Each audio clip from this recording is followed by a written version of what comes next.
இந்த வழிபாட்டுக்கு ஆரம்பமாக எங்கள் அன்பு நிறைந்த ஆண்டவரே, எங்களுக்கு தாயும் தந்தையுமானவரே, இந்த மனமகிழ்ச்சியான காலை வேலைக்காக நன்றியோடு கூட உம்மை துதிக்கிறோம், உம்மை போற்றுகிறோம். ஆண்டவரே, இந்த மாதத்தின் இறுதி வாரத்திலே உம்முடைய பிள்ளைகளாக நாங்கள் ஒன்று கூடி உம்மை போற்ற, உம்மை புகழ, உம்மை வணங்க, உம்மை மகிமைப்படுத்த நீர் கொடுத்த இந்த பெரிதான வாய்ப்புக்காக நாங்கள் உமக்கு நன்றி செலுத்துகிறோம். ஆண்டவரே, உம்முடைய சீடர்களாக நீர் எங்களை தெரிந்து கொண்டிருக்கிறீர். அந்த சீடத்துவத்தை உணர்ந்தவர்களாக, சீடத்துவத்திற்குள்ளாக மற்ற மக்களையும் அழைக்கின்ற பிள்ளைகளாக நீர் எங்களை அழைத்திருக்கிறீர் என்ற அழைப்பை இந்த நாளில் நாங்கள் உணர்ந்து கொள்ள நீர் எங்களுக்கு அருள் புரிவீராக. ஆண்டவரே, இந்த வழிபாட்டிலும் ஒவ்வொரு ஐக்கிய குழுக்களாக நாங்கள் இணைந்து உம்மை போற்றி புகழ, ஆண்டவரே உம்மை ஆராதிக்க நீர் கொடுத்த அந்த வாய்ப்பை நாங்கள் பயன்படுத்தி கொண்டு உம்முடைய திருப்பெயரை மாட்சிப்படுத்த நீர் எங்களுக்கு அருள் பாராட்ட வேண்டுமாய் ஜெபிக்கின்றோம். இந்த வழிபாட்டிலே வந்திருக்கும் ஒவ்வொரு தம் பிள்ளைகளையும் உடைய திருக்கரங்களில் அர்ப்பணிக்கிறோம். ஆண்டவர் தாமே ஒவ்வொருவரையும் ஆசீர்வதிப்பீராக. உம்முடைய பிரசன்னத்தை ஒவ்வொருவரும் உணர்ந்து கொள்ள நீர் அருள் புரிவீராக. வந்திருக்கும் ஒவ்வொரு தம் பிள்ளைகளும் உம்முடைய ஆசீர்வாதத்தை பெற்று செல்ல நீர் உதவி செய்ய வேண்டுமாய் ஜெபிக்கிறோம். எங்களையும் இந்த வழிபாட்டையும் தாழ்த்தி உம்முடைய திருக்கரங்களில் அர்ப்பணிக்கின்றோம். தொடக்க முதல் முடிவு வரை உம்முடைய அருளும் ஆற்றலும் எங்களோடு கூட இருந்து எங்களை வழிநடத்தட்டும். ஆண்டவர் இயேசு கிறிஸ்துவின் திருப்பெயரில் வேண்டிக் கொள்கிறோம் கடவுளே, ஆமேன். திருச்சபையார் உட்காருவோம். அன்புக்குரிய இறைமக்களே, இந்த நாளிலும் நாம் ஐக்கிய குழுக்களாக இணைந்து கடவுளை போற்றி பாட இருக்கிறோம். முதலாவதாக ஞாயிறு பள்ளி ஆசிரியர்கள்.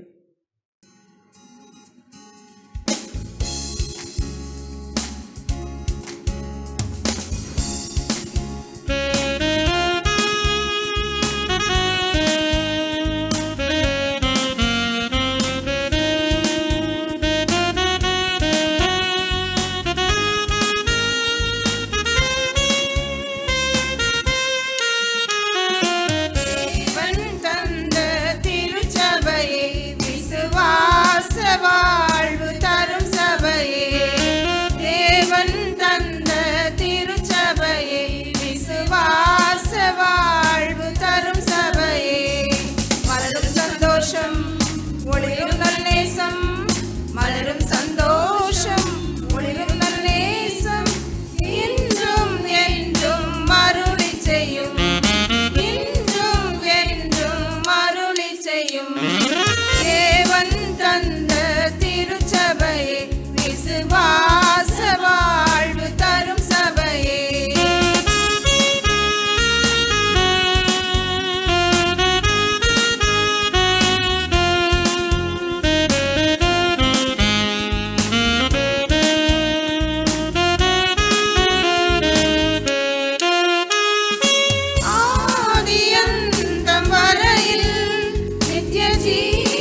ஓய்வு நாள் பள்ளி ஆசிரியர்களுக்கு நன்றி தெரிவிக்கிறோம். அடுத்ததாக பெண்கள் ஐக்கிய குழுவினர் முன்னால் வந்து பாடல்கள் பாடும்படி அன்போடு கூட கேட்டுக்கொள்கிறோம்.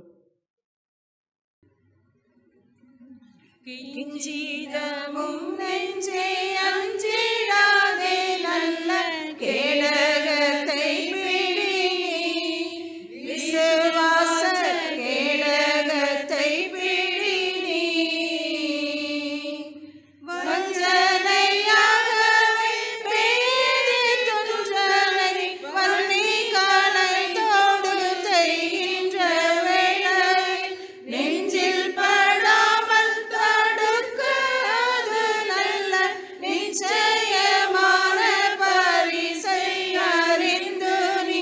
கிஞ்சிதமும் நெஞ்சை அஞ்சிடாதே நல்ல கேடகத்தை பிடி நீ, விசுவாச கேடகத்தை பிடி நீ. பாவத்தை வெறுக்க ஆபத்தை சகிக்க பக்தியில் தேடிக்கவும், நித்திய ஜீவனை பிடிக்க லோகத்தை ஜெயிக்க திறமை அளிக்கவும். சாவே உன் கூரெங்கே, பாதாளமே உன் ஜெயம் எங்கே என்று நீ கூவி கழிக்கவும், தேவனுகந்துனை தான் அங்கீகரிக்க செய்யவுமே அது திவ்ய நல்லாயுதம். கிஞ்சிதமும் நெஞ்சே அஞ்சிடாதே நல்ல கேடகத்தை பிடி நீ, விசுவாச கேடகத்தை பிடி நீ. பண்டைய அந்த பரிசையினாலல்லோ கண்டடைந்தார் பேரு, நல்ல தொண்டனாவில் முதலான வைதிகரை தொகுத்து வெவ்வேறு விண்டு கரைக்கில் வெறுகும் அடைத்ததும், சிறிய சிங்கத்தின் வாயை அடைத்ததும், கண்டிதமாய் வெற்றி கொண்டதும் பல காரியங்களையும் வாரிது மாஜயம். கிஞ்சிதமும் நெஞ்சை அஞ்சிடாதே நல்ல கேடகத்தை பிடி நீ, விசுவாச கேடகத்தை பிடி நீ. பெண்கள் ஐக்கிய குழுவினருக்கு நன்றி தெரிவிக்கிறோம். அடுத்ததாக சிறுவர் பாடகர் குழுவினர். எந்தன் சித்தம் ஒழித்து உந்தன் சித்தம் செய்ய ஒன்றுமில்லா அடியேனை அஞ்சு சீஷர் கழித்த ஆவியால் இன்று அடியேனை நிரப்பி, நோயாளிகள், ஏழைகள், பலவீனர்கள் என தேவைப்படுபவர்களுக்கு உதவும் ஒரு பொன்னான செயலை ஜீவகாலம் முழுவதும் தேவ பணி செய்ய தந்தேன் என்னை. இந்நேரமே இயேசுவே உமக்கு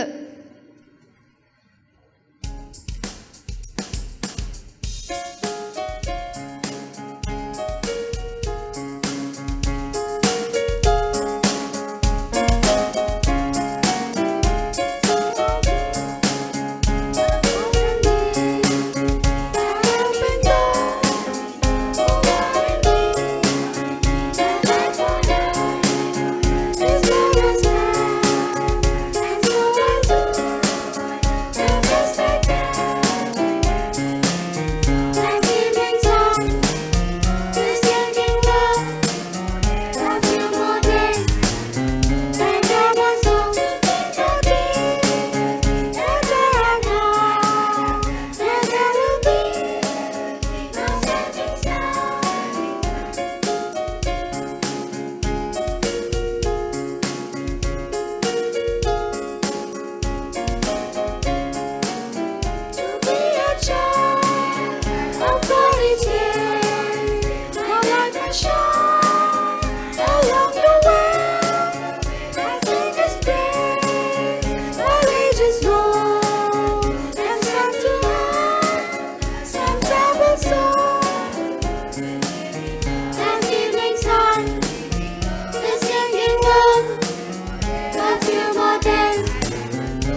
சிறு பிள்ளைகளுடைய பாடகர் குழுவினருக்கு நன்றி தெரிவிக்கின்றோம்.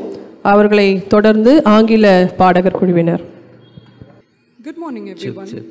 It's a blessing to gather here today to worship and lift our voices in praise to God. As we prepare to sing the hymn, Have You Any Room for Jesus? Let's take a moment to reflect on its message. This hymn was written in late 1800s by Daniel. Though simple in words, it carries a deep spiritual truth. It challenges us to look inward and ask, have I truly made space for Jesus in my heart? The message of this hymn echoes the words of Revelation chapter 3 verse 20, where Jesus says, Behold, I stand at the door and knock. If anyone hears my voice and opens the door, I will come in and dine with him and he with me. So often we fill our lives with noise, tasks and worries. Yet Jesus waits, gently, never forcing his way in. He longs for our fellowship with us. As we sing, let this not just be another song, but a personal prayer and a spiritual invite to Jesus.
The song we are about to sing is titled Christ Liveth in Me. This beautiful hymn was written by Daniel Riddle. The message of this song is deeply rooted in Colossians 2:20, which says, I am crucified with Christ, nevertheless I live, yet not I but live, Christ liveth in me. This verse reminds us that once we surrender our lives to Jesus, it is no longer us who live, but Christ who lives in us, guiding us, transforming us, and becoming the very source of our strength and purpose. The song flows at a moderate and meditative pace, allowing us to reflect on the miracle of the indwelling Christ. Let us all open our hearts and sing with meaning as we declare, Christ liveth in me.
ஆங்கில பாடகர் குழுவினருக்கு நன்றி.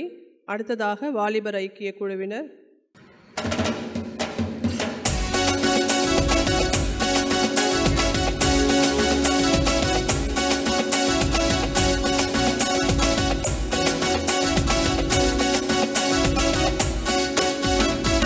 புதிய துவக்கம் எனக்கு தந்து என்ன மேன்மைப்படுத்துனீங்க ஐயா. புதிய துவக்கம் எனக்கு தந்து என்ன மேன்மைப்படுத்துனீங்க. கழிப்பின் சத்தமும் மகிழ்ச்சியின் சத்தமும் திரும்ப கேட்க பண்ணீங்க. துதியின் பாடலும் நாவல வச்சு என்ன மகிழ செஞ்சீங்க. உயரத்தில் ஏத்தி வச்சீங்க, என்ன ஓஹோன்னு வாழ வச்சீங்க. உயரத்தில் ஏத்தி வச்சீங்க, என்ன ஓஹோன்னு வாழ வச்சீங்க.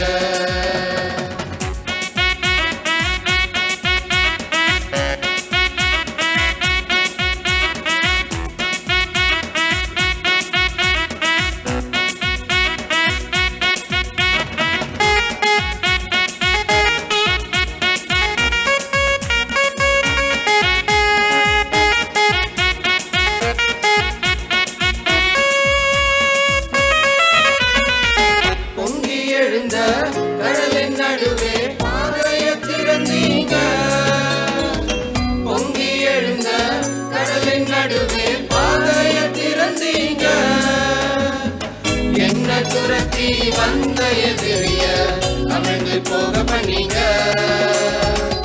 என்ன துரத்தி வந்த எதிரிய அமிழ்ந்து போக பண்ணீங்க. உயரத்தில் ஏற்றி வச்சீங்க, என்ன ஓன்னு வாழ வச்சீங்க. உயரத்தில் ஏற்றி வச்சீங்க, என்ன ஓன்னு வாழ வச்சீங்க.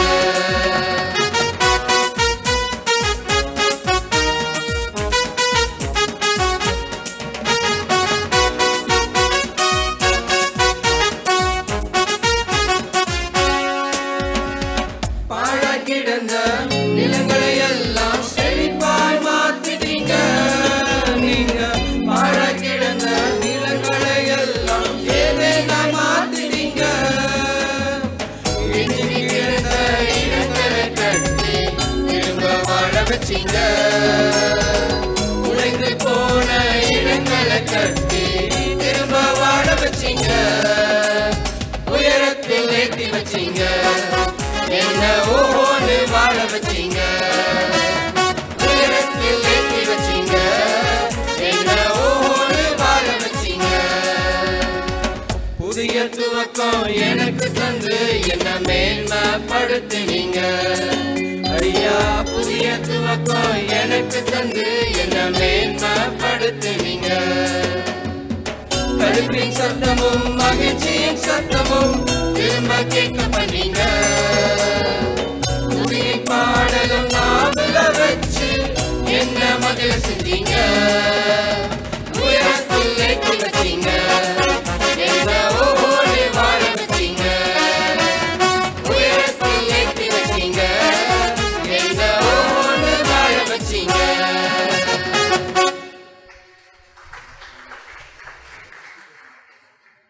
அடுத்ததாக திருமறை ஆய்வுக்குழுவினர் அன்பே அன்பே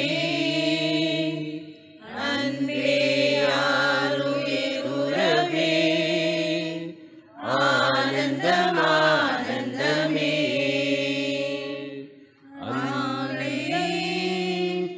அன்பே அன்பே ஆருயிர் உறவே ஆனந்தம் ஆனந்தமே. ஒரு நாளுங்களை கண்டேன் ஐயா, அந்நாள் என்னை வெறுத்தேன் ஐயா. ஒரு நாளுங்களை கண்டேன் ஐயா, அந்நாள் என்னை வெறுத்தேன் ஐயா. உந்தை பெரிதையா என் மேல் உந்தை பெரிதையா. உந்தை பெரிதையா என் மேல் உந்தை பெரிதையா. அன்பே அன்பே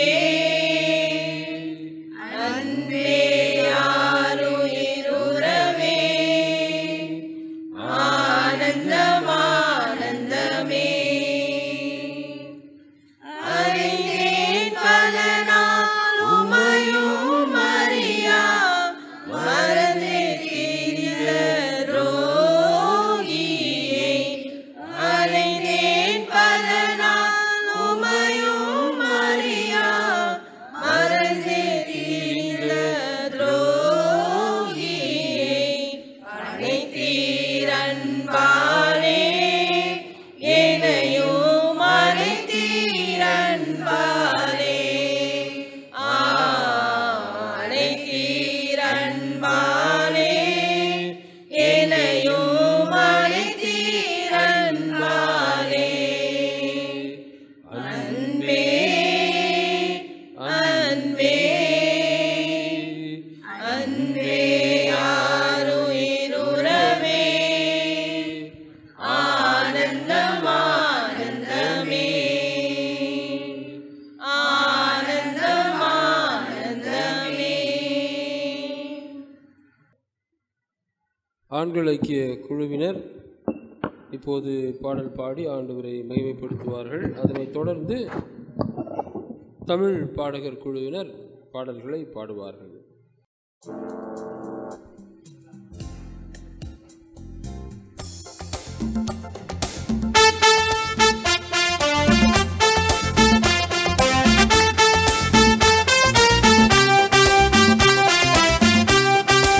எல்லோரும் கைகளை தட்டி நாம் உற்சாகமாக பாடலாம். சந்தோஷம் பொங்குதே, சந்தோஷம் பொங்குதே, சந்தோஷம் என்னில் பொங்குதே. அல்லேலூயா, இயேசு என்னை ரட்சித்தார், முற்றிலும் என்னை மாற்றினார். சந்தோஷம் என்னில் பொங்குதே, சந்தோஷம் பொங்குதே, சந்தோஷம் பொங்குதே, சந்தோஷம் என்னில் பொங்குதே. அல்லேலூயா, இயேசு என்னை ரட்சித்தார், முற்றிலும் என்னை மாற்றினார். சந்தோஷம் என்னில் பொங்குதே.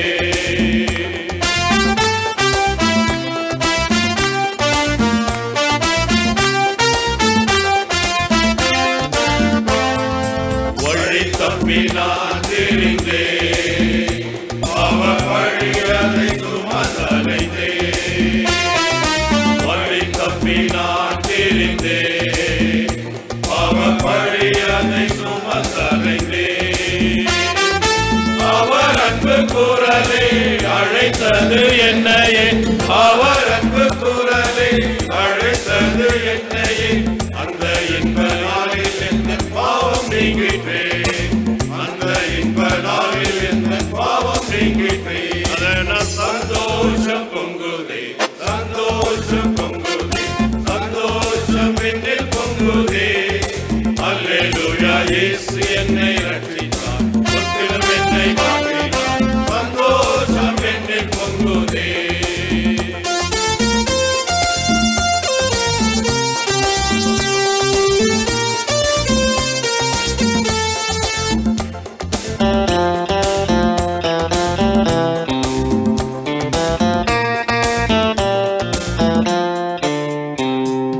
சத்துரு சோதித்திட தேவ உத்தரவுடன் வருவார். சத்துரு சோதித்திட தேவ உத்தரவுடன் வருவார். ஆனால் இயேசு கைவிடார், தானாய் வந்து ரட்சிப்பார். ஆனால் இயேசு கைவிடார், தானாய் வந்து ரட்சிப்பார்.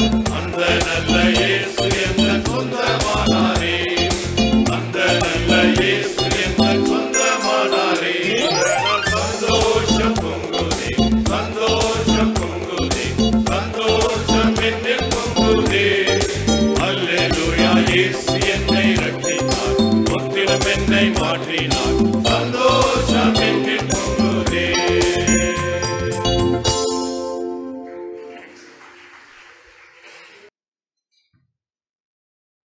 ஆண்கள் ஐக்கிய குழுவினருக்கு நன்றி. அவர்களை தொடர்ந்து தமிழ் பாடகர் குழுவினர். Thank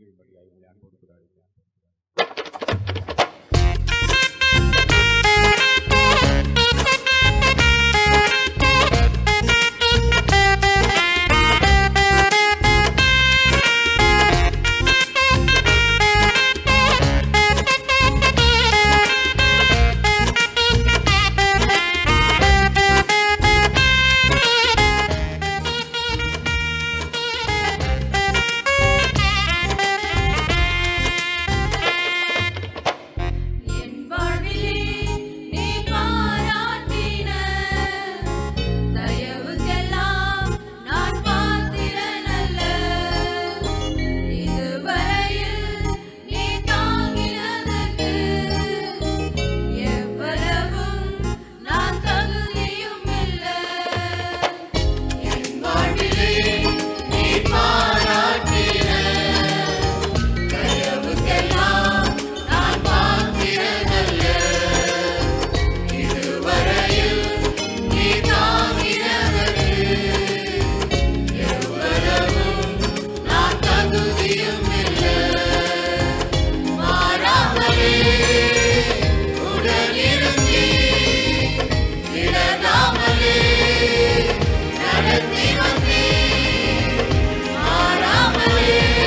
ஆச்சரியமானவரே.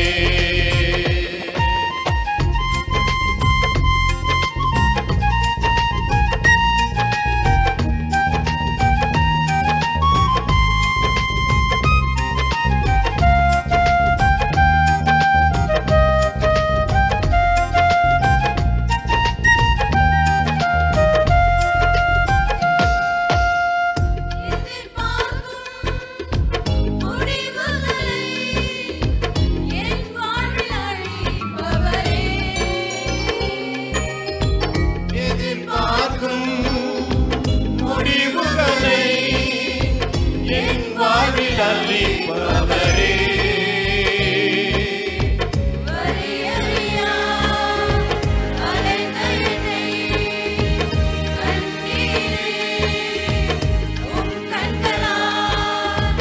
வழியறியா அலைந்த என்னை கண்டீரே. உம் கண்களால் ஆச்சரியமானவரே. என் வாழ்வில் அதிசயமானவரே. ஆச்சரியமானவரே. என் வாழ்வில் அதிசயமானவரே.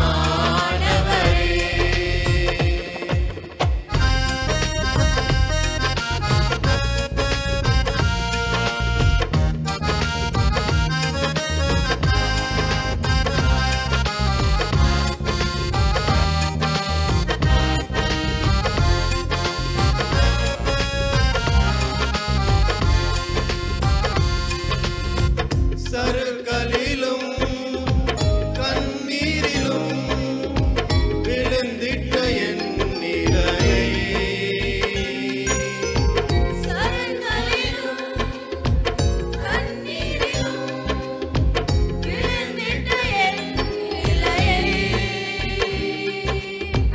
துன்பங்களை கண்ட நாட்களுக்கு சரியாக என்னை மகிழ செய்தீர்.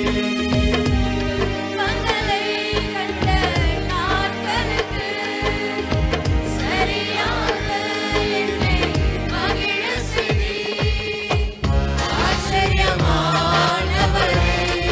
என் வாழ்வில் அதிசயமானவரே. ஆச்சரியமானவரே. என் வாழ்வில் அதிசயமானவரே.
போகும் நேரத்திலும் வேலனை தருகின்றீர்.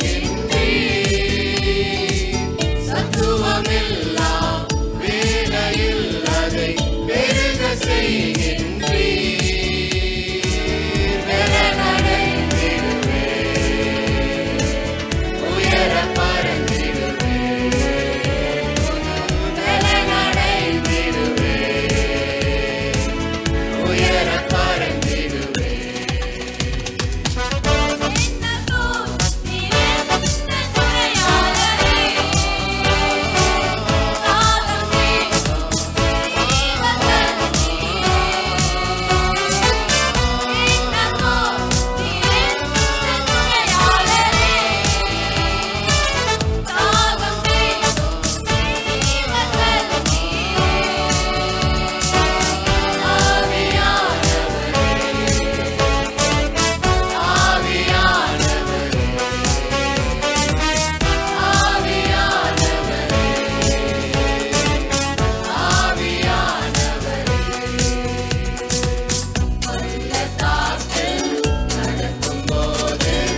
என்னை காண்பவரே,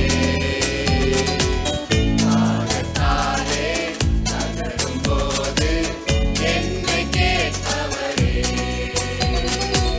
பள்ளத்தாக்கில் நடக்கும்போது என்னை காண்பவரே, பாதத்தாலே நகரும்போது என்னை கேட்பவரே.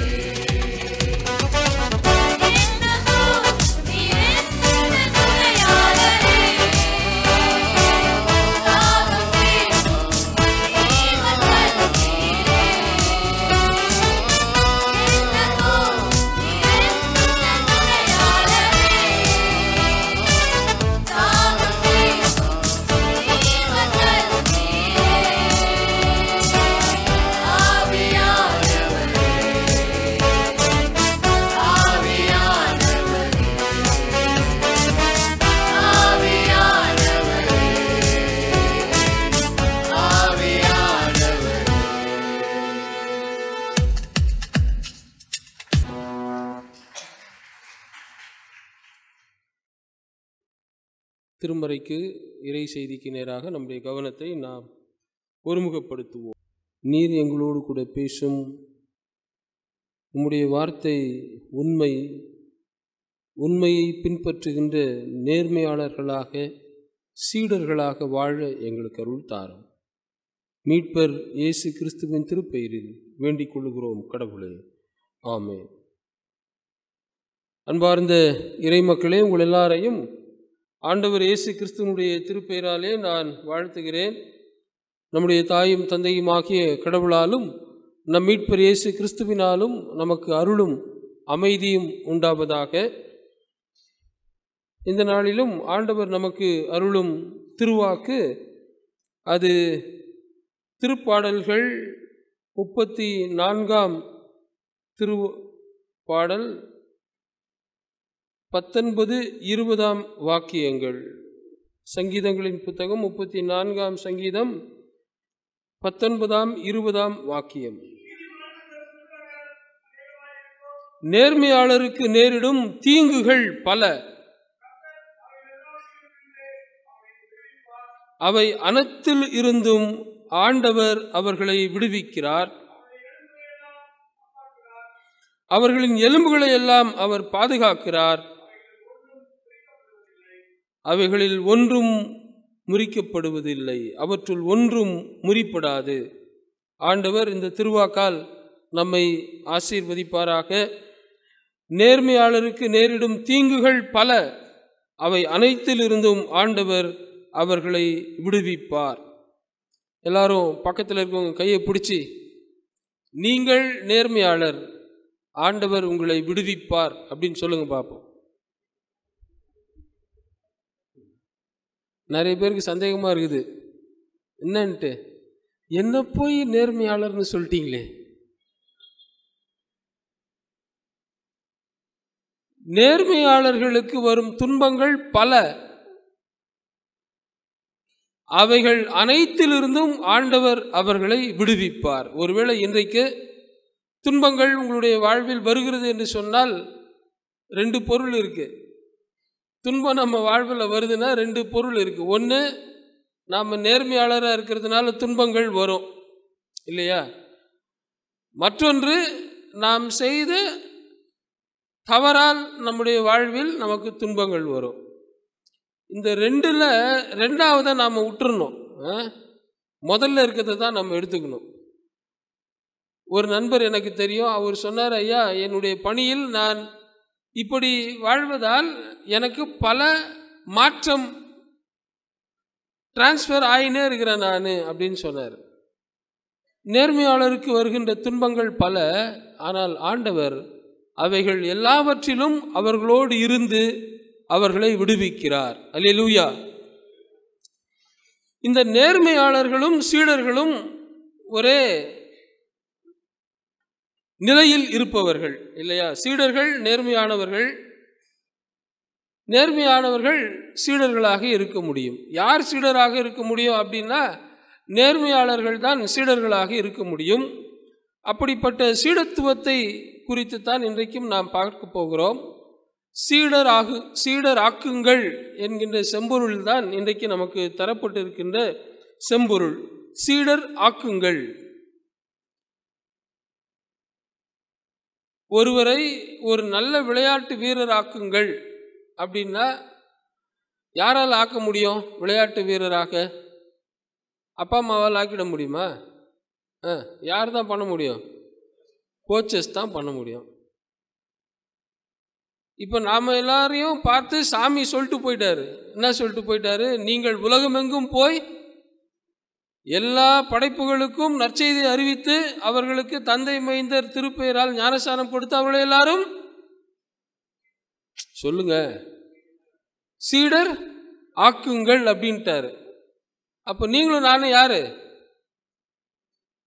சொல்லுங்க தைரியமா? நீங்களும் நானும் சீடர்கள். நாம தான் மற்றவங்களை என்ன பண்ண முடியும்? சீடர்களாக ஆக்க முடியும் இல்லையா? அப்போ சீடர் ஆக்குவது என்பது முதலில் நாம் சீடராக இருக்கிறோமா என்பது தான் முக்கியம். இப்போ ஒரு ஃபுட்பால் பிளேயர் ஒருத்தர் இருக்கார், அவர் அவங்க பையனுக்கு ஈஸியாக கற்றுக் கொடுப்பாரு. ஆனால் அது கூட கஷ்டன்றாங்க. ஏன்னா அப்பா அம்மா கீழ்ப்படிய மாட்டான், அவன் அப்பா சொல்கிறதெல்லாம் கேட்க மாட்டான், கோச்சு சொல்கிறது தான் கேட்பான். நமக்கே விளையாட தெரியாமல் நான் ஒருத்தருக்கு எப்படி விளையாட கற்றுக் கொடுக்க முடியும்? கூடாத காரியம். அதனால தான் இயேசு சொல்வார், குருடன் எப்படி குருடனுக்கு வழிகாட்டுவார். அப்போது சீடர் ஆக்குங்கள் என்கின்ற தலைப்பில் நாம் முதலாவது சிந்திக்க வேண்டியது, நான் சீடராக இருந்தால்தானே நான் மற்றவரை சீடராக்க முடியும். அந்த ஒரு கேள்வியை நாம் எழுப்பி பார்க்கணும். அப்போ கடவுள் தம் மகன் இயேசு கிறிஸ்துவை இந்த உலகுக்கு அனுப்பி நம்மை எல்லாரையும் இயேசு கிறிஸ்துவினுடைய சீடராக மாற்றிவிட்டார். ஆமேன். ஆமாவா இல்லையா? ஆமாம், நீங்களும் நானும் சீடர்கள் இயேசுவுக்கு. ஆகையால் தான் நாம் இங்கே அமர்ந்திருக்கிறோம். நம்மை பார்த்து ஆண்டவர் சொல்லிவிட்டு போனார், நீங்கள் எல்லாரும் போய் பிறரை சீடர் ஆக்குங்கள். அப்போ சீடர் ஆக்க வேண்டுமே, ஆனால் நாம் சீடராக முதல் மாற வேண்டும், சீடராக வேண்டும். அதற்கு பின்னால் சீடர்கள் ஆக்க வேண்டும். பழைய ஏற்பாட்டு நூலை பற்றி சிந்தித்து அதில் 3 குறிப்புகளை மட்டும் நான் சொல்லி நிறைவு செய்ய விரும்புகிறேன். 1 அரசர்கள் புத்தகம் 19ஆம் அத்தியாயத்தில் 19 முதல் 22 முடிய 21 முடிய நாம் இன்றைக்கு பழைய ஏற்பாட்டு பகுதியாக நாம் படிக்க கேட்டோம். அதிலே நம்ம எல்லாருக்கும் தெரிந்த ஒரு பகுதி, எலியா தனக்கு அடுத்தாற்போல் ஒரு சீடரை ஏற்படுத்த வேண்டும், ஒரு இறைவாக்கினரை தீர்க்கதரிசியை ஏற்படுத்த வேண்டும் என்கிற கட்டளையை கடவுளிடமிருந்து பெறுகிறார். ஆகவே அவர் நேராக சென்று எலிசாவை தம் சீடராக மாற்றுகிறார். அப்படி மாற்றுகிற போது அவர் தன் மீது இருந்த அவரை கடந்து போகையில், எலிசாவை கடந்து போகையில் தன் மீது இருந்த சால்வையை அவர் மீது போடுகிறார். உடனே எலிசா அவரிடம் கேட்டுக்கொண்டு நான் என் தாய் தந்தையை முத்தமிட்டு வருகிறேன் என்று சொல்லுகிறார். பின்பு தான் ஓட்டியிருந்த அந்த ஏர் கலப்பையை அடித்து ஏர் மாடுகளை சமைத்து ஒரு பெரிய விருந்து ஒன்றை படைத்து மக்கள் எல்லாரையும் வாழ்த்தி முத்தமிட்டு பின்பு தன் குருவாகிய எலிசாவை பின்தொடர்ந்து அவருக்கு பணிவிடை செய்யும்படி போகிறார். இதுதான் அங்கே தரப்பட்டிருக்கின்ற நிகழ்வு. இந்த நிகழ்வில் திருமறை ஆய்வாளர்கள் என்ன சொல்லுகிறார்கள்? மோசேக்கு பின் எப்படி மோசே யோசுவாவை தெரிந்தெடுத்தாரோ அதுபோல் எலியா தனக்கு பின் எலிசாவை இறைவாக்கு பணி செய்ய, தீர்க்கதரிசி பணி செய்ய அவர் தெரிந்தெடுத்தார், சீடர் ஆக்கினார் என்று சொல்லுகிறார்கள். இது டைப்பாலஜி என்று சொல்லுவார்கள், பேரலலிசம் என்றும் சொல்லுவார்கள். அங்கு எப்படி மோசே தனக்கு பிற்பாடு இந்த மக்களை வழிநடத்துவதற்கு நல்ல ஒரு தலைவர் வேண்டும் என்று யோசுவாவை தெரிந்தெடுத்து அவருக்கு பயிற்சி கொடுத்தாரோ அதுபோல் அதற்கு அடுத்தால் எலியா இஸ்ரேல் மக்களை வழிநடத்துவதற்கு, இறைவாக்கு உரைத்து அவர்களை நீதி நேர்மையான பாதையில் வழிநடத்துவதற்கு எலிசாவை தெரிந்தெடுத்து அவருக்கு பயிற்சி கொடுத்தார் என்று சொல்லுகிறார்கள். மோசேயிடம் ஒரு கோல் ஒன்று இருந்தது. அந்த கோல் என்னன்னு சொல்லுவாங்க? மோசேயுடைய கரத்தில் இருந்த கோல் கேட்கல. இறைவனுடைய கோல் அப்படின்னு சொல்லுவாங்க. செங்கோல் ராஜா கிட்ட இருக்கும். இவர் மெய்ப்பர் தானே. சாமி சொல்லுவார் உன் கையில் இருக்கிறது. சாமி சொல்லுவார் நீ போய் இஸ்ரேல் மக்களை விடுதலை செஞ்சு கூட்டிட்டு வான்னா, அப்போ மோசே சொல்லுவார் சாமி நான் போய் சொன்னால் யாராவது கேட்பாங்களா? அப்போ சாமி சொல்லுவார் உன் கையில் இருக்கிறது என்ன? இது ஒரு கோல், தடி, அதை கீழே போடு. அதெல்லாம் நமக்கு தெரியும். கடவுள் அந்த தடியின் வழியாக பல்வேறு அற்புதங்களை, அதிசயங்களை செய்தார். ஆகவே அது கடவுளுடைய கோல் அப்படின்னு சொல்லுவாங்க. அந்த கோலை தான் செங்கடலில் நீட்ட சொல்லுகிறார். அந்த கோலை நீட்டுகிறார். அந்த செங்கடல் இரண்டாக பிளந்தது. தண்ணீரினால் மக்கள் எல்லாரும் தவிக்கிறார்கள். அப்போது ஆண்டவர் சொல்லுகிறார் அந்த கண்மலைக்கு நேராக இந்த கோலை நீட்டுகிறார். அது திறக்கிறது. தண்ணீரால் திருப்தி ஆகிறார்கள். அப்போது இறைவனுடைய வாக்கை நிறைவேற்றுகின்ற இறைக்கோல். அந்த கோல் பாரம்பரியமாக அடுத்து யோசுவாவுக்கு தரப்பட்டது என்று சொல்லுகிறார்கள். அதேபோல் இங்கேயும் எலியா ஒரு அடையாளமாக தன்னிடம் இருந்த அந்த இறைவாக்கு தன்மை, தன்னிடம் இருந்த அந்த இறைவாக்கு உரைக்கும் ஆற்றல், அவற்றையெல்லாம் அப்படியே பாரம்பரியமாக தன்னுடைய அடியவர் சீடர் எலிசாவுக்கு தருவதற்கு அடையாளமாகத்தான் அந்த சால்வையை அவர் மீது போடுகிறார் என்று சொல்லுகிறார்கள். ஒரு டிரான்சிஷன் பீரியடு. அந்த டிரான்சிஷன் பீரியடை இப்படி திருமறை ஆய்வாளர்கள் விளக்குகிறார்கள். அங்கு எப்படி மோசேவுக்கு பின் யோசுவாவோ அதுபோல் இங்கே எலியாவுக்கு பின் எலிசா. ரைட். இப்போ எலிசா எலியாவின் சீடராக மாறுகிறார். அதற்கு முன்னால் எலியாவை சிந்தித்து பாருங்கள். யாரோ ஒருத்தர் வந்து துண்டு போட்டால் அவங்க பின்னாடி போயிட முடியுமா? இல்லை. எலிசாவுக்கு தெரியும் எலியா எப்படிப்பட்டவர் என்பது. எலியா எப்படிப்பட்டவர் என்பதை திருமறை வாக்கியங்கள் பல நமக்கு வலியுறுத்தி காட்டுகிறது. அதில் ஒன்று இந்த பகுதிக்கு அப்படியே முன்னால் இருக்கிற பகுதி 18ஆம் அத்தியாயம். நீங்கள் வீடுகளுக்கு சென்று படித்து பாருங்கள். நம்ம எல்லாருக்கும் தெரிந்த ஒரு பகுதி. பாகால் இறைவாக்கினரை சவால் விடுகின்ற அந்த பகுதி தான் 1 அரசர்கள் 18ஆம் வாக்கியத்தில் வருகிறது. கடவுளுக்காக வைராக்கியமாக நின்று கடவுள் தன்மையை வெளிப்படுத்தியவர் இந்த எலியா. அப்போ சீடர் அப்படின்னு சொன்னா என்ன பொருள்? ரிஃப்ளெக்டிங் காட் என்பது பொருள். முழு இரவு ஜபம் இல்லை, ஆஃப் நைட் ப்ரேயர் தான். அதுக்கு நாங்கள் ஒரு சிலர்லாம் வந்திருந்தோம். நல்லா இருந்துச்சு அன்னைக்கு அந்த ஜபம். அதில் இதை பற்றி தான் நாங்கள் சிந்தித்தோம். நான் கடவுளை நம்புகிறேன் அப்படின்னா என்ன அர்த்தம்? ஒரு கண்ணாடி இருக்கிறது, அந்த கண்ணாடிக்கு ஒளி வீசும் தன்மை இருக்காது. ஆனால் அந்த கண்ணாடி தன் மீது ஒளிப்பட்டால் அந்த ஒளியை அப்படியே அது பிரதிபலிக்கும். அதுதான் கண்ணாடி. நமக்குள் ஆற்றல் இல்லை, ஆனால் கடவுள் நமக்கு ஆற்றல் தருகிற போது நாம் கடவுளின் ஆற்றலை வெளிப்படுத்த வேண்டும். அப்போ நான் கடவுளை நம்புகிறேன் என்று சொன்னால், நான் கடவுளின் அடியவர் என்று சொன்னால், நான் கடவுளின் சீடன், இயேசுவின் சீடன் என்று சொன்னால், அந்த இயேசுவின் தன்மைகளை நாம் வெளிப்படுத்த வேண்டும். அதுதான் சீடத்துவம். எலியா அப்படித்தான் கடவுளின் தன்மையை அவர் வெளிப்படுத்துகிறார். இப்படி கடவுளின் தன்மையை வெளிப்படுத்துகிற ஒரு மனிதர் தன் மீது சால்வையை போட்ட உடனே தான் எலிசா இந்த கடவுளுடைய மனிதருக்கு நான் சீடராக வேண்டும் என்று சொல்லி அவர் சீடராக போகிறார். அப்போ சீடர் என்றால் யார்? One who reflects the nature of God in life. இல்லையா? நான் கடவுளை நம்புறேங்க அப்படின்னு சொல்லிட்டு இல்லாத தீய காரியங்களை எல்லாம் நாம் செய்து கொண்டிருந்தால் அது நாம் சீடர் என்பதற்கு அடையாளம் அல்ல. நான் கடவுளை நம்புகிறேன் என்று சொன்னால் கடவுளை நம்முடைய அனுதின வாழ்வில் நாம் வெளிப்படுத்த வேண்டும். Reflecting God is discipleship.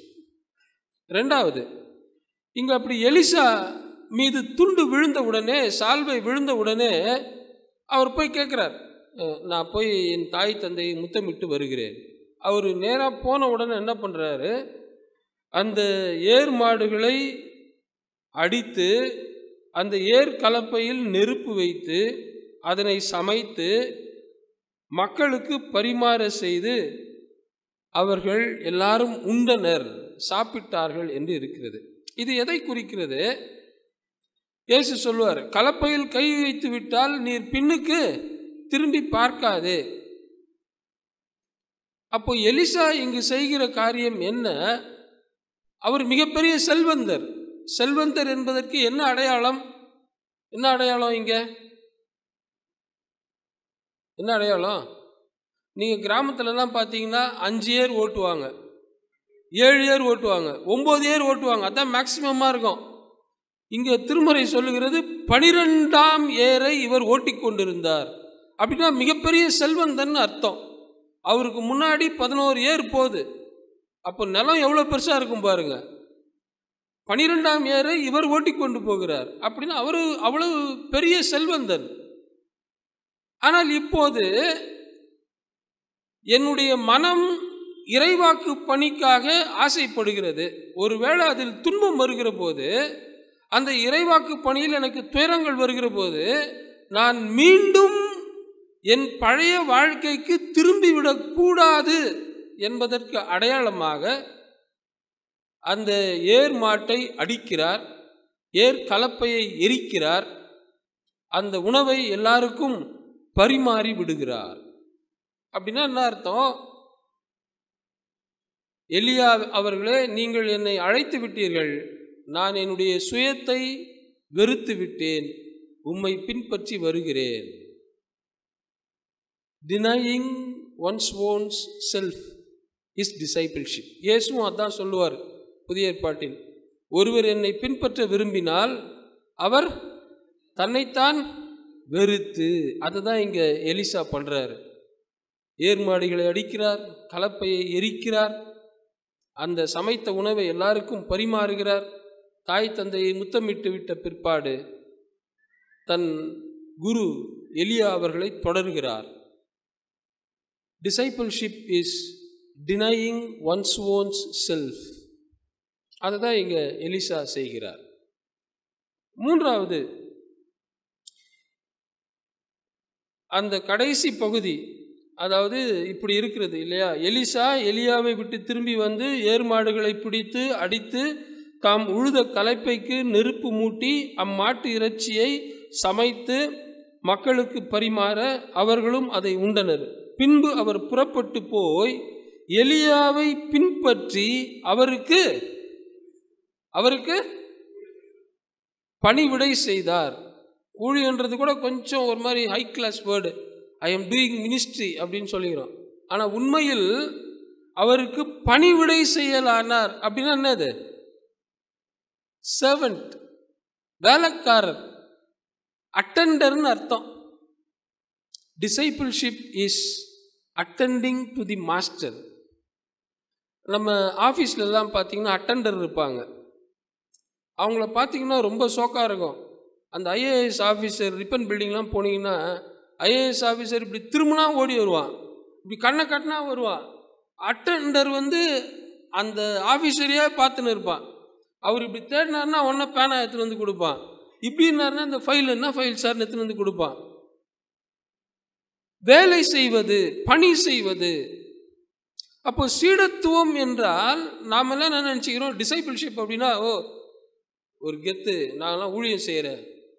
அப்படி இல்லை. ஆக்சுவலாக திருமுறையில் அவரவருக்கு பணிவிடை செய்யும்படி போனார்.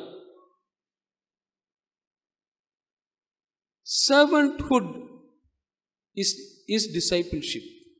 இயேசு அதனால்தான் தன்னுடைய சீடர்களுக்கு அந்த கடைசி இரவு உணவின் போது, இந்த 3 வருஷம் இயேசுவோடு இருந்தாங்க, இதெல்லாம் பழகியிருப்பாங்க அப்படின்னு நினச்சி அந்த இரவு உணவில் யாராகிலும் பணிவிடை செய்வார்கள் என்று எதிர்பார்த்தார். ஆனால் they did not understood what is discipleship. At the last moment he explained it by serving them. இவரே மேலாடையெல்லாம் கழட்டிட்டு ஒரு பணியாளரை போல, வேலைக்காரரை போல இடுப்பில் துண்டை கட்டிக்கொண்டு எல்லாருடைய கால்களையும் அவர் கழுவுகிறார். அப்போ டிசைபிள்ஷிப்னா என்ன? பணியாழ்த்துவம், வேலையாழ்த்துவம், சர்வன்ட்ஹுட், சர்வீஸ் டு ஹியூமனிட்டி. அதுதான் சீடத்துவம். எலியா இப்படிப்பட்ட காரியங்களை தன்னுடைய வாழ்வில் அவர் செய்தார். கடவுளை தன் வாழ்வில் வெளிப்படுத்தினார். பாகால் இறைவாக்கினருக்கு மட்டுமல்ல, ஒட்டுமொத்த இஸ்ரேல் மக்களுக்கும் கடவுள் யார் என்பதை தன்னுடைய செயல்கள் வழியாக அவர் விளக்கி காட்டினார். அதுபோல் கடவுளுடைய அடியவரை தெரிந்தெடுக்கின்ற போதும் கடவுளுடைய செயல்களை எல்லாம் அவருக்கு விளக்கி சொல்லுகிறார். எலிசா தன்னைத்தான் வெறுத்ததற்கு அடையாளமாக எல்லாவற்றையும் செய்துவிட்டு சீடத்துவத்தை அவர் வெளிப்படுத்துகிறார். அவருக்கு பணிவிடை செய்ய இவர் போகிறார். இந்த சீடத்துவத்தை யாரெல்லாம் தன் வாழ்வில் பயிற்சியாக செய்கிறார்களோ அவர்கள்தான் நேர்மையாளர்கள். நேர்மையாளர்களுக்கும் சீடர்களுக்கும் ஈக்குவல். சீடர்கள் டிசைபிள்ஸ், ரைச்சியஸ் பர்சன்ஸ், 2 பேருக்கும் ஈக்குவல் போட்டிங்கன்னா கரெக்டாக இருக்கும். தராசில் நிற்க வச்சிங்கன்னா சரியாக இருப்பார்கள். நாம் படிக்க கேட்ட அந்த சங்கீதத்தில் வருகின்ற அத்தனை ஆசீர்வாதங்களும் நம்முடைய வாழ்வில் பலிக்க வேண்டுமே. ஆனால் என்னது? நேர்மையாளருக்கு வரும் துன்பங்கள் பல, சீடர்களுக்கு வரும் துன்பங்களும் பல, இல்லையா? பேதுருவை தலைகீழாக சிலுவையில் அடித்தார்கள், அந்திரேயாவை எக்ஸ் வடிவில் சிலுவையில் அடித்தார்கள். துன்பங்கள் பல. ஆனால் கடவுள் அவர்களோடு கூட இருந்து அவர்களை விடுவிப்பார். அவர்கள் எலும்புகள் ஒன்றும் முறிக்கப்படுவது இல்லை. நாம் சீடர் ஆவோம், சீடர் ஆக்குவோம். இறையருள் நம்மோடு இருந்து நம்மை ஆசீர்வதித்து வழிநடத்துவதாக. ஆமேன். எங்கள் அன்பு நிறைந்த ஆண்டவரே, மை துதிக்கிறோம், மை போற்றுகிறோம், உமக்கு நாங்கள் நன்றிகளை ஏறெடுக்கிறோம். இந்த நாளிலும் இந்த வழிபாட்டிலே நீர் பிரசன்னராயிருந்ததற்கு உமக்கு நன்றி செலுத்துகிறோம். ஆண்டவரே, நீர் எங்களை சீடராக அழைத்திருக்கிறீர், பிறரை சீடராக்குகின்ற பொறுப்பை எங்களுக்கு கொடுத்திருக்கிறீர். அதனை உணர்ந்தவர்களாக, நேர்மையாளர்களாக இந்த உலகிலே வாழ்ந்து உம்முடைய கரத்திலிருந்து ஆசீர்வாதங்களை பெற்றுக்கொள்ள நீர் கிருபையாக இருக்க வேண்டுமாய் நாங்கள் ஜெபிக்கிறோம். ஆண்டவரே, எலியாவை போன்று நாங்களும் உம்மை நாங்கள் வெளிப்படுத்தவும் ஆண்டவரை எங்களை நாங்கள் வெறுத்து உம்மை பின்பற்றவும் நீர் எங்களுக்கு அருள் பாராட்ட வேண்டுமாய் நாங்கள் வேண்டுதல் செய்கின்றோம். ஆண்டவரே, இப்பொழுதும் இந்த வழிபாட்டிலே கலந்து கொண்டிருக்கிற ஒவ்வொரு தம் பிள்ளைகளையும் உடைய திருக்கரங்களில் அர்ப்பணிக்கின்றோம். ஒவ்வொருவரையும் நீர் ஆசீர்வதிப்பீராக. யாரெல்லாம் என்ன நோக்கத்தோடு உம்மை நோக்கி பார்க்கிறார்களோ அவருடைய வேண்டுதல்கள் விண்ணப்பங்கள் எல்லாவற்றையும் நீர் நிறைவேற்றி தர வேண்டுமாய் ஜெபிக்கின்றோம். ஆண்டவரே, உடல்நல குறைவோடு காணப்படுகிற ஒவ்வொருவருக்காகவும் ஜெபிக்கிறோம். திருமதி லோகேஸ்வரி அம்மாவுக்காக ஜெபிக்கிறோம். திருமதி வினோபாவுக்காக நாங்கள் ஜெபிக்கிறோம். இன்னும் யாரெல்லாம் ஆண்டவரே உடல்நலக்குறைவோடு இருக்கிறார்களோ அவர்களுக்கெல்லாம் நாங்கள் ஜெபிக்கிறோம். சுவாமி, நீர்தாமே அவர்களுடைய நோய் படுக்கையை மாற்றி போட்டு நல்ல சுகம்பலன் ஜீவனோடு ஆலயத்துக்கு வந்து சாட்சி பகர நீர் அருள் பாராட்ட வேண்டுமாய் நாங்கள் இடத்துல வேண்டுதல் செய்கிறோம். சிறியோர் முதல் பெரியோர் வரை ஒவ்வொருவருக்கும் வேண்டிய பாதுகாப்பையும் பராமரிப்பையும் உடல் சுகத்தையும் நீர் நிறைவாய் தந்து வழிநடத்த வேண்டுமாய் நாங்கள் வேண்டுதல் செய்கின்றோம். ஆண்டவரே, எங்களுடைய பேராயத்துக்காக இடத்துல வருகிறோம். ஆண்டவரே, குறிப்பாக அடுத்த வாரத்திலே நடக்க இருக்கிற நற்செய்தி பெருவிழாவினை ஆண்டவர் நீர் ஆசீர்வதிப்பீராக. பேராயமாக நாங்கள் அனைவரும் இணைந்து அந்த நாளை கொண்டாடவும் அதன் வழியாக கடவுளுடைய திருப்பணியை தாங்கவும் நீர் எங்களுக்கு அருள் பாராட்ட வேண்டுமாய் ஜெபிக்கிறோம். ஆண்டவரே, பேராயத்தில் பணியாற்றுகின்ற அனைத்து ஆயர்கள், திருமறை பெண்கள், நற்செய்தியாளர்கள், ஊழியர்கள் ஒவ்வொருவரையும் கரங்களுக்குள்ளாக ஒப்புக் கொடுக்கிறோம். ஒவ்வொருவரையும் அவர் தம் திருப்பணிகளையும் நீர் ஆசீர்வதிப்பீராக. ஆண்டவரே, எங்களுடைய நாட்டுக்காக இடத்துல வருகிறோம். நாட்டின் தலைவர்களுடைய கரங்களுக்குள்ளாக ஒப்புக் கொடுக்கிறோம். ஆண்டவரே, மக்களுடைய நலனிலே அக்கறை கொள்ளுகின்ற தலைவர்களாக அவர்கள் நாட்டை வழிநடத்த வேண்டிய ஞானத்தை நீர் தந்திரள வேண்டுமாய் ஜெபிக்கிறோம். உலகத்தின் சமாதானத்துக்காக இடத்துல வருகிறோம். சுவாமி, ஆண்டவரே, எங்கு பார்த்தாலும் வன்முறைகள், கலவரங்கள், போராட்டங்கள் என்பதை நாங்கள் அறிகிறோம். ஆண்டவரே, இந்த போராட்டங்களிலே வன்முறைகளிலே பாதிக்கப்படுகிற ஒவ்வொரு மக்களுக்காக நாங்கள் ஜெபிக்கிறோம். விசேஷமாக பெண்களுக்காக, சிறு பிள்ளைகளுக்காக நாங்கள் வேண்டுதல் செய்கிறோம். சுவாமி, ஆண்டவரே, உணவின்றி, உடையின்றி, உறைவிடமின்றி அல்லல் படுகின்ற ஒவ்வொரு பிள்ளைகளையும் நீர் கண்ணோக்கி பாரும். அவர்களோடு கூட எங்களை அடையாளப்படுத்தி எங்களுக்குரியவற்றை அவர்களோடு கூட பகிர்ந்து கொள்ளுகின்ற நல்ல ஒரு மனதை நீர் எங்கள் ஒவ்வொருவருக்கும் தந்து வழிநடத்திட வேண்டுமாய் ஜெபிக்கிறோம். ஆண்டவரே, மீண்டுமாக இந்த வழிபாடு முழுவதும் உம்முடைய பிரசன்னத்தால் நீர் நிரப்பினீர். அதற்காக நாங்கள் உமக்கு நன்றி செலுத்துகிறோம். தொடர்ந்து ஆண்டவர் தாமே ஒவ்வொருவரையும் ஆசீர்வதித்து வழிநடத்தும். ஆண்டவரே, நாங்கள் அனைவரும் உம்முடைய சீடர்களாக மற்றவர்களை சீடராக்குகின்ற பணியிலே எங்களை அர்ப்பணித்து இந்த இடத்தை விட்டு கடந்து செல்ல நீர் எங்களுக்கு அருள் தாரும். துதி கன மகிமையா உமக்கே செலுத்துகிறோம். ஆண்டவரே, இயேசு கிறிஸ்துவின் திருப்பெயரில் வேண்டிக் கொள்ளுகிறோம் கடவுளே, ஆமேன். அனைவரும் சேர்ந்து சொல்லுவோம். என் ஆத்துமாவே கர்த்தரை தோத்தரி, என் முழுவலுமே அவருடைய பரிசுத்த நாமத்தை தோத்தரி. என் ஆத்துமாவே கர்த்தரை தோத்தரி, கர்த்தர் செய்த சகல உபகாரங்களையும் மறவாதே. ஆமேன். இறையாசியை பெற்றுக்கொள்வோம். நம்முடைய தாயும் தந்தையுமாகிய கடவுளின் அன்பும் மைந்தராகிய இயேசு கிறிஸ்துவின் அருளும் உந்துனராகிய தூயாவியாரின் இணையராத கூட்டுறவும் பாதுகாப்பும் வழிநடத்துதலும் நம் அனைவரோடும் என்றென்றும் நின்று நிலவுவனவாக.